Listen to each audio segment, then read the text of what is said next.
All right, welcome to the Measure Up podcast. My guest today is Kate Cook, an analytics translator, blogger, and the head of analytics at the Lumery. She is a self-described puzzle-loving data geek who jumped the fence from specialist and generalist and back again, cutting her teeth, collecting scout badges across search, social media, content marketing, email automation, and CRO. Kate now combines her breadth of omnichannel experience to help marketers unearth customer insights and attribute the impact of their strategies. Welcome, Kate. Thank you so much. This is an absolute favorite topic to be talking about. So always pumped to be able to have these kinds of conversations with like minds. Absolutely. Likewise, we're always glad to have smart folks on and give us some insights into their journeys and the kinds of things that they're doing. And I think you're not going to disappoint. You have some great stories to tell. So I did want to start off, kind of talking about how you got to where you are today and to the journey that you took. You mentioned that you went from sort of the digital marketing side to sort of generalist, and then back again now as a specialist, but in a different area in analytics. And I know my own journey is somewhat similar. I kind of started off in digital marketing on the SEO side of things. Ended up getting burnt out around the penguin and panda and other black and white animal updates that Google liked to throw out back in 2011. And I made the switch to analytics back then and sort of never looked back and have been loving it ever since. So I want to hear from you a little bit about your story going from sort of the marketing side, the digital marketing side, over to the data and analytics side. Yeah, sure thing. I think maybe, yeah, a little bit similar to you. I always erred on the side of kind of enjoying the analytics side of the digital marketing that I was kind of exposed to. And yeah, as I said, I kind of cut my teeth at like a digital agency to start with, which gave me a lot of exposure across Google AdWords, and then I did some sort of social media for a while, moved over into like doing some sentiment analysis and that kind of thing for different clients. And then eventually, found myself in some marketing manager roles where I got to kind of do the whole, building email funnels and working out how to really get someone from like through that customer journey, offline and online. But yeah, I guess for me, there was like a real turning point into making the transition from kind of generalist marketer. Like I, did a Bachelor of Business in majoring in marketing, so was always very much just kind of generalist marketer that was jumping around, trying to learn as much as I could about all of the different executions in marketing. And then when I was about 28, I took on a digital marketing manager role. And the organization that I was working for actually let go of my boss at the time. And they'd sort of given me this opportunity to step into this kind of head of marketing role, which I was very much thrust into. And as someone who kind of loves being able to take opportunities with both hands, I jumped at the chance to kind of go, yeah, like, great. I want to be able to have access to, board reporting and, executive narratives and really trying to prove the effectiveness of marketing. But I found myself quickly kind of being in an organization in this, big scary boardroom, and I was very much eaten alive by the sales team. And I just never wanted to both personally feel that way, but also kind of develop this drive in me to want to give other marketers the language and the frameworks to help navigate how to prove the effectiveness of what they do. We really want to drive customer value. Marketing can be often perceived to be this super fluffy thing. So it's like, how do we actually create a narrative that gives our organizations an understanding of where that money is going, and why we should continue to be given more of it to make good decisions. Absolutely. And part of that story you mentioned about the boardroom, I think there's a blog post on your site that gives a great narrative of sort of how you were feeling. I'll put it in the show notes for people to read through. It's a great blog post. It like really set the scene. Kind of tells the story really good too. But so was it that you were not able to effectively tell that story with data at that point, which kind of got you thinking, I need to be able to do this? Yeah, 100%. It was, I felt like at the time that maybe like marketing as kind of a function within that organization just really wasn't as respected. It was one of those kinds of organizations where we were really looking at kind of driving as many MQLs, marketing qualified leads, and then the sales team would kind of pick it up and then get the touchdown, right? And get like full credit for a lot of the work that marketing would do to help kind of nuance and bring customers on that journey. And I just felt like I didn't know the best way to craft a narrative that would get the rest of the business on board with why we needed the kind of budget that we needed to drive that to drive that funnel and warm up that funnel and get those customers to really take the action that we wanted, and get the sales team to have really highly qualified leads in the pipeline that they were able to like easily convert. And that was kind of an interesting journey of having access to both that kind of offline and above the line, as well as digital, and then trying to work out how to measure both, which, as we know, can be a little bit just much more difficult, right, than all of the kind of touch-based models that digital makes it so much easier to kind of give attribution to. So yeah, trying to figure all of that out led me down the MMM path, and then understanding all of the different tools that we could use for reporting, which I love being able to continue to navigate now and now help clients no matter what their sort of challenges. Right. Yeah, and that's a deep rabbit hole to go down, right? Like when you're dealing with, like you said, non-digital channels and digital channels, and trying to figure out how they all play together and what gets credit, and going down, attribution and marketing mix modeling. Like there's so many rabbit holes to go down, and which is great because it can lead for a very long and fruitful career. um, yeah, but Exactly. it's Yeah, 100%. Sorry, go. oh yeah. So that was sort of the moment in time where you decided. What was it? Sort of like a light bulb going off in your head, and you're like, okay, this is the path for me. This is what I'm going to start doing now. And what came next then after that sort of that moment? Was it, um, did you get a new position somewhere else in analytics, or how did that work out? Yeah, great question. So I moved into a role where I was kind of, yeah, sort of generalist managing a marketing team after that. And then every organization that I found myself sort of walking into, where my role was really to guide the overarching end to end strategy for marketing, I realized that, like, just like so many of our clients, and I'm sure so many of us experience, no data is clean. Everything sort of operates in silos. Tech kind of often is in the way, and it's that age old, which part of the problem are we going to solve first? Is that like people, process, data, or technology kind of issue? Um, and I found myself kind of helping to navigate whatever transformation needed to occur, whether it was making sure that our forms were set up on the website to, capture the right customer information, looking at kind of enrichment strategies to see whether or not we could get additional data points from third parties to tell us more about our customers. And yeah, I just kind of fell down the rabbit hole of navigating digital transformation and marketing technology, but in particular, kind of with that lens of caring the most about how we were tracking media and even owned channels and above the line channel impact, so that then I could continue to prove, the effectiveness and to unlock that budget that I needed to effectively transform the organization. So yeah, I kind of did that, and freelanced for a little while.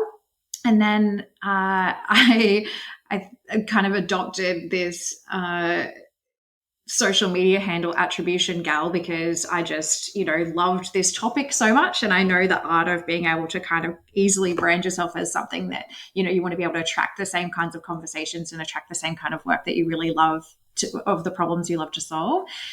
And then the Lumery, which is a marketing and technology consultancy based out of Australia, reached out to me and said, "Hey, like we're building out our attribution and insights function, and you call yourself the Attribution Gal, so it feels like maybe we should talk." And I've been there now for 2 years, managing a phenomenal, very brilliant team of data professionals who, yeah, together we all kind of work to either solve the data challenges, clean things, blend things, enrich data points, and solve attribution for lots of our different clients, whether it's MCG or yeah, FMCG or like consumer brands or B2B or no matter what it is. So I love the variety, but it also gives like a lot of rabbit holes to fall down a lot of the time. Yeah. I, I love that. So when did you get the attribution gal as you're like on social media? When did you start taking that moniker on? Was Oh that my like gosh, that's 2000? How long ago was that? I want to say maybe 2018, 2019, maybe. And I just kind of went, you know what, this is my topic. I'm going to kind of own a niche and often get pulled down lots of different analytics rabbit holes, but attribution is my favorite problem to solve for sure. Very cool. I love that. And people always ask, what's the value of social media? Well, it can get you a job at the Lumery because you have the Exactly. tweet with the attribution gal, and they know what that's what you're about.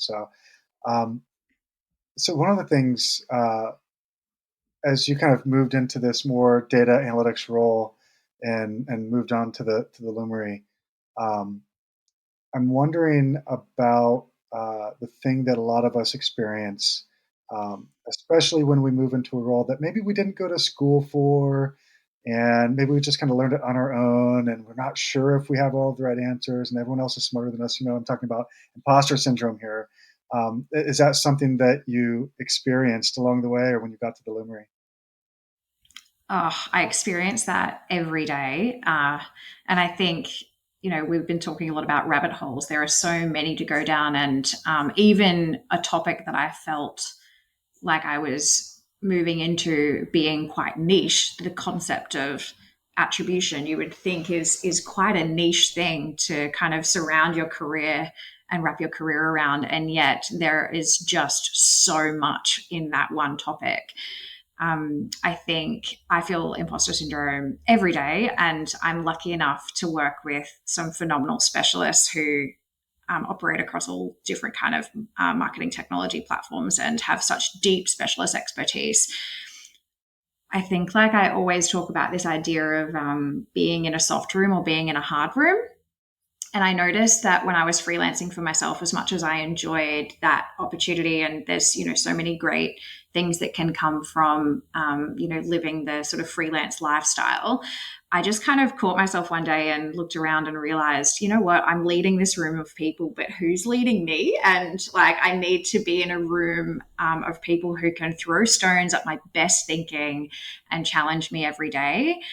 And I think, in a weird way, despite the fact that I completely feel imposter syndrome, taking that mindset kind of helps a bit because I'm expecting to be told that I'm missing something, or we could be flipping something on its head or thinking about it differently. So I definitely don't always know that I feel like I belong in the room when I'm standing next to people who just can be so phenomenally switched on. But at the same time, I kind of crave that. So I don't know what that says about me.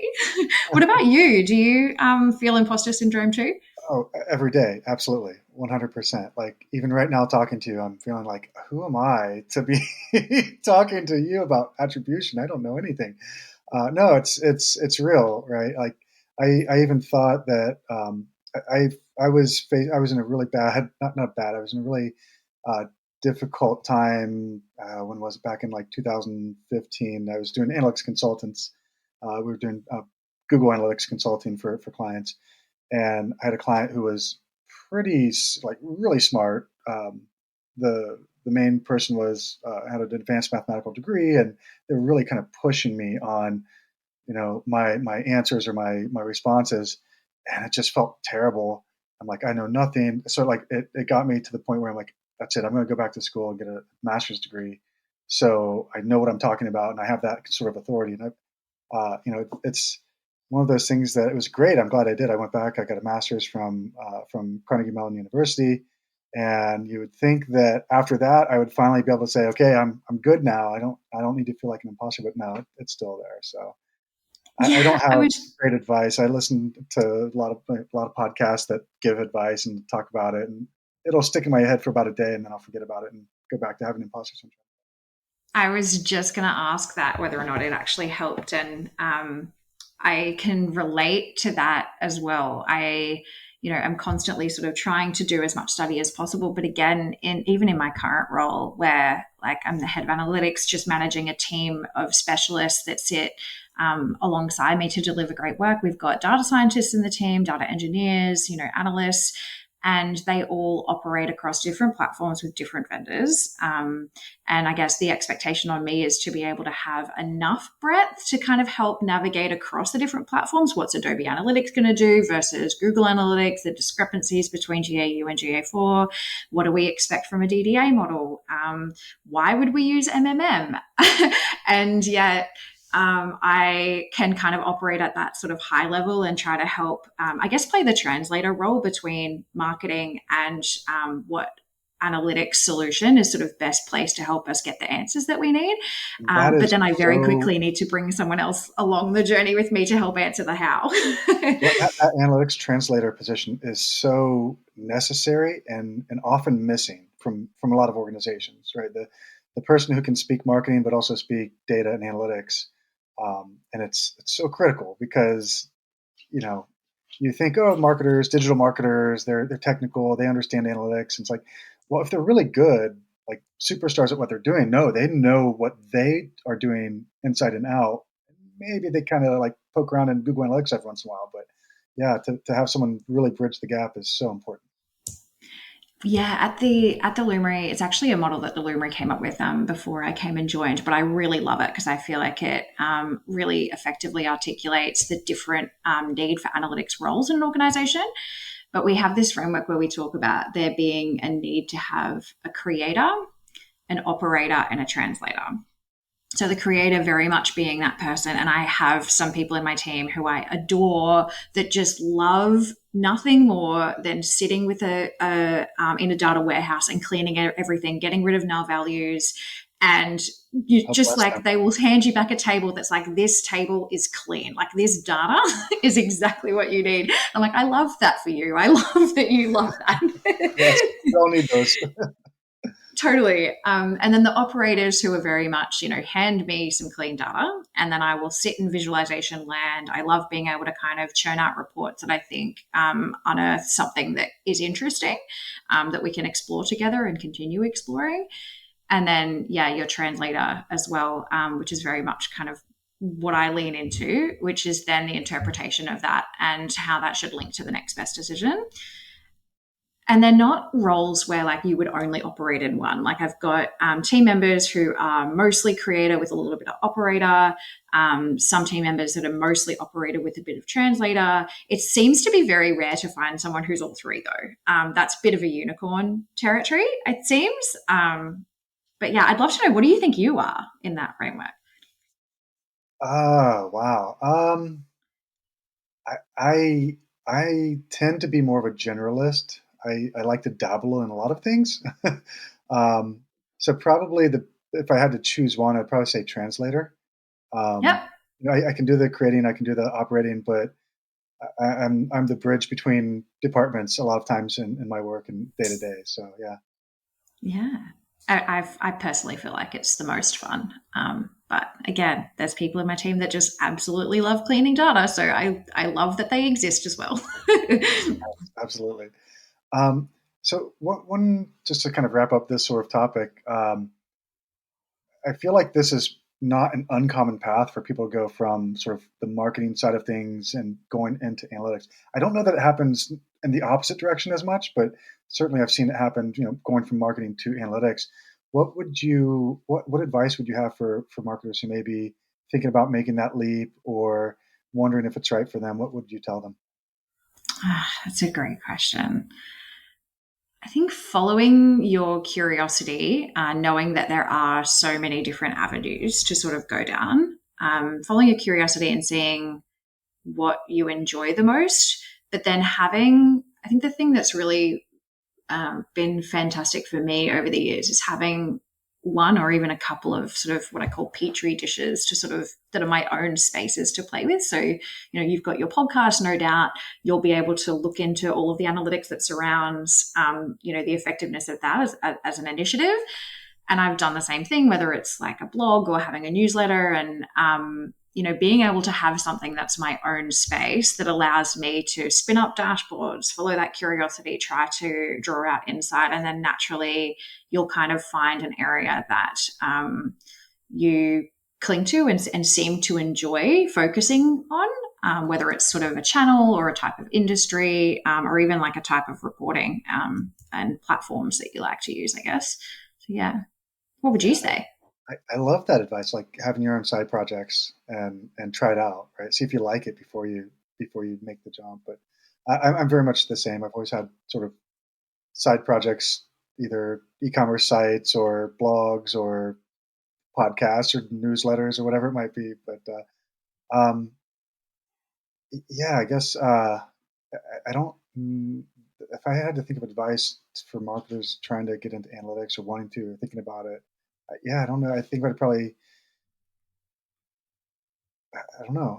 You see, I come up with the questions. I'm supposed to ask them. I didn't think of an answer for it because I didn't think I'd have to answer that. But probably, I'd say it's if you like dealing with numbers, and more science than art. Although there's still a little bit of art to it, right?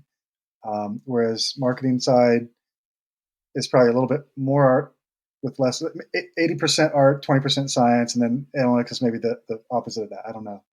I haven't thought this through, so don't hate me if it's a terrible analogy or terrible No, advice. I love that. And yeah, I mean, I think that concept of like, yeah, following your curiosity and seeing what does interest you. And I think if you naturally find yourself constantly looking at the numbers and looking at reporting, I mean, I certainly started just doing more and more of that in the organizations that I was working in, and eventually sort of found a bit of a knack for it, and then did some continuous learning. I mean, I think the other thing is there's so many phenomenal courses online, and newsletters that you can kind of subscribe to and follow. I know that there's like that phenomenal hub newsletter as well, and even Measure Slack, which is fantastic. Yes, Measure Slack is golden. That's the place to be. Um, so, it would be wrong of me to not talk about our next topic of attribution, considering I have Attribution Gal here talking with me. So let's talk about attribution. Um, First off, uh, what's a definition that you have in mind for attribution? Because I know it's a bit of a loaded term. Mm. People refer to it in all sorts of different ways, meaning different things. So how do you think about it in terms of, what's your definition for attribution? Yeah, you're so right. Everyone does seem to have their own definition of it. So I love that you've got the view to always level set with that. And before diving into these kinds of conversations, it's like, what are we really talking about when we're talking about this language? So for me, I know that a lot of people refer to attribution as purely the outcome of spend. But in my experience working with marketers, and yeah, to your point, they sort of blur the lines between whether or not we're calling it attribution or analytics, or customer journey analytics. These lines increasingly more and more become quite blurry. And even when I'm working with marketers to produce a media mix model, there's more and more questions around the need to not just get the outcome of spend on channel, but also on things like campaign, and things like their kind of strategy, BAU versus performance initiatives. We've got the need to understand customer acquisition cost and return for win back and lapse customers. Like, they have all of these questions, and they have a need to attribute the impact of their strategies to the purpose of why they crafted that initiative. So to me, I guess I define attribution as like it's not a destination. There's this, I think, idea that we are just going to crack this thing eventually. We've just like, okay, just come up with an attribution model for me and then I'll call it a day. And now we've got exactly how we're going to report, and it's not actually that simple. So I kind of use frameworks and tools to help marketers work out and isolate what question they're actually asking, to then identify what the right attribution solution would be to help them answer that question. So I guess I don't really know if that's a definition, but that's how I think about it. Yeah, no, no, and I love the approach of defining the question first. This is something that if people would just slow down and say, what is it that I'm actually trying to answer? Like, what's that question? And really spend 90% of the time defining the question, and then the remaining 10% solving that question or answering that question, like we would be in a much better place. I think people just get so enamored by the tools and the reports that come out of the tools, and and the complexities that attribution presents, that they don't really think, well, what am I really trying to get at? What information do I need to help me decide A or B, right? Exactly. Like, what is really the decision to be made? And although there are so many questions to be asked, what I usually find is things tend to fall into one of two core groups. I'm either talking to marketing program managers who have a need to articulate the effectiveness of their mix. So, like, of all of the omni-channel decisions that we're making, how do I go back to finance and tell them that I have a finite budget. This is how I'm going to cut up that budget. This is how I'm going to allocate it to each channel to drive performance. And that is an interesting question to be answered, because it's like MECE, the MECE kind of framework, which was coined by Barbara Minto from McKinsey, the mutually exclusive, collectively exhaustive, right? So we know that, like, together it all needs to have, there is a finite allocation for Facebook or a finite allocation for Google. And how are we going to cut up that finite budget to all adhere to this 1.2 mil a year? And that question has to be answered. And then I think marketers struggle to realize that the second question that also has to be answered at the same time creates cognitive dissonance, because we have this other question, which is, okay, well, we know the funnel's not linear. And we know that people aren't just only looking at Facebook and then converting. So how am I supposed to navigate and dedupe and optimize the effectiveness of my channels when I know that they're probably going to look at a Facebook ad and then jump on TikTok and then eventually click via Google search and do the action that I wanted them to do?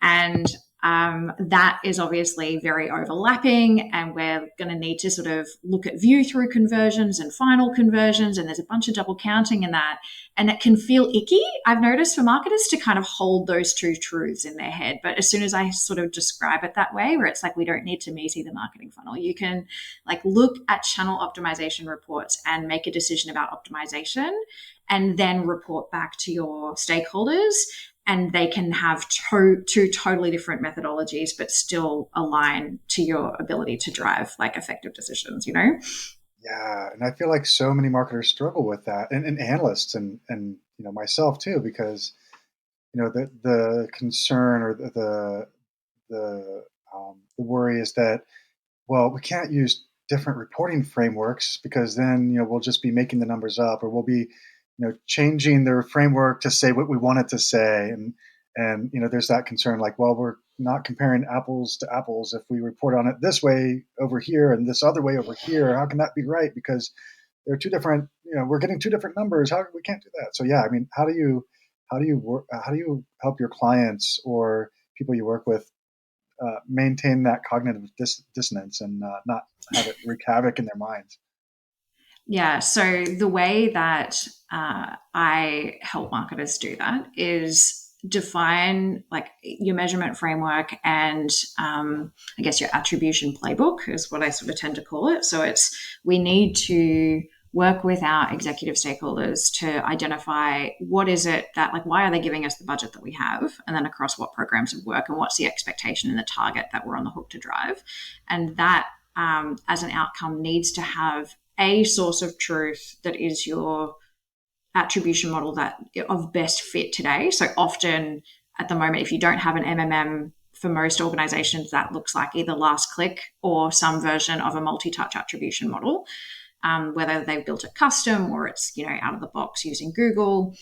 And an acknowledgement that despite the considerations and the failings potentially and limitations of whatever that attribution model is, so making sure that they understand it. So if we're looking at last click attribution, the whole purpose of me being able to report back to you on this is so that then we have a deduped view of what marketing was able to drive. However, last click is always going to err on the side of performance channels. And if you want us to also articulate to you why all of our nurture activity was effective, then we want you to look at this view through conversion report that helps inform why it's important, because it helps us to drive those bottom of funnel channel conversions. So that's kind of, I guess, the way that we navigate it is through education, but ultimately executives want like a RAG report, right? They want like a traffic light, like give me green, red, or orange and get it on one page. So it's like trying to have that education up front and then all aligning that like this is our model, this is how we're going to attribute the effectiveness of what we're doing as an organization. And then consistently doing that, but then not drowning them in detail when you're managing your agencies and doing all of your channel optimization. Right. Yeah, that makes a lot of sense. And when you were talking there, I was thinking, like you're saying, most clients, they maybe have, some form of either last click or multi-touch attribution, and that's the report you show them, but then letting them know and making sure that they're aware of the limitations of that or the nuances of that it's going to favor lower funnel activity. And I just had this thought as you were talking about that, and it kind of like became clear in my head. We've, as marketers and digital marketing analysts, we've sort of been lulled into this misconception of certainty in the data. And we look at the multi-channel funnel report, and these are the numbers it says, and that has to be right because that's what it says. And what we need to really start to educate is everything is wrong. Every tool, every report that we're ever going to show you, whether it's last click, multi-touch, MMM, it doesn't matter. They're all wrong. They are all wrong to varying degrees of wrongness, right? We have to be okay with that. Like that's okay, right?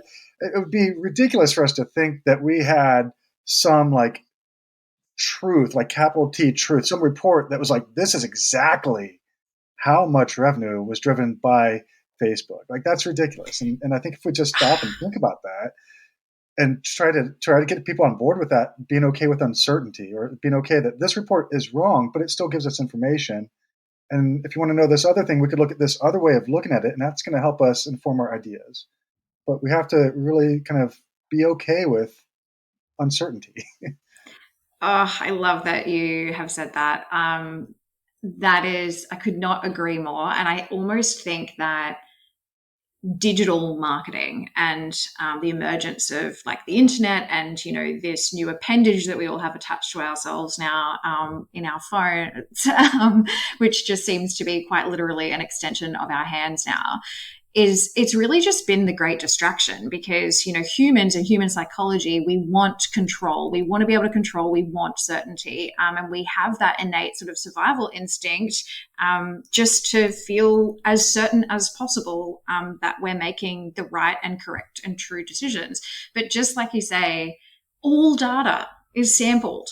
And it's like, I know we're planning to talk about, cookies and ATT and all of that. And I'm constantly reminding my clients that, it's just another version of us having sampled data. And we want to be able to understand the impact of what that might have. So if we're wiping out all iOS device channels, is there a certain kind of cohort of customer who are more or less likely to actually be utilizing those devices? And was their behavior based on what we could observe previously different? And should we consider those insights?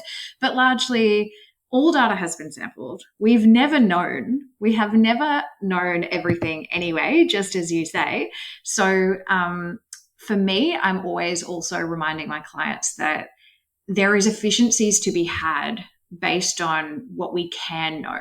And even though we're only dealing with a sample of data, our view of going down the path of attribution.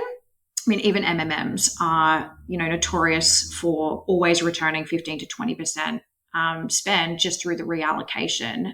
Even if you've done an MMM that is your first POC, and then you want to build on that.